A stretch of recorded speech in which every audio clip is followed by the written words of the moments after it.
Those released Thursday were under 18 when Myanmar, also known as Burma, signed an agreement with the United Nations in 2012 outlining measures to end the practice. This is the largest release ever since the signing of the plan, and we've been also very happy to notice that we've seen an acceleration in the release of children and young people, especially over the last 11-12 months.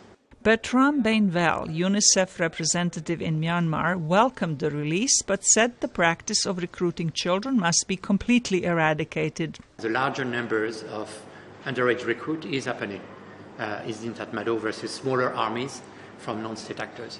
Having said that, it is clear for us that the non-state armies have exactly the same obligations. Myanmar's military ran the country for about 50 years and was condemned internationally for human rights abuses, including the use of child soldiers.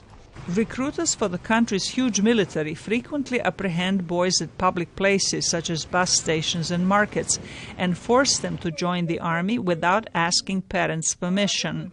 It is unbearable for me to think about this. I can't even imagine that they took my child underage to the army. Once conscripted, young boys are often pushed into combat situations. At that fighting area, there were many soldiers from both sides who got shot or lost their legs or heads because of the fighting.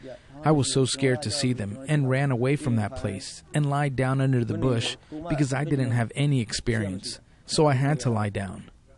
Since 2011, when the new civilian government took over, Myanmar has begun a democratic transition and cooperation with the West.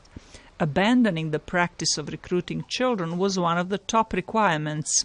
The United Nations says underage boys are still being recruited, but at a decreased rate. Some poor families seek the income that a son in the army can provide. Others say recruiters have dazzled the boys with tales of money they would earn.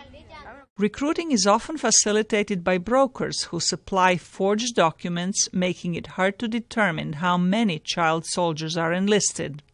Before 2012, about 20% of Myanmar's soldiers were under 18, making Myanmar the country with the highest number of child soldiers in the world. Human rights groups say up to 300,000 underage children are currently participating in armed conflicts worldwide. Zlatica Hoke, VOA News, Washington.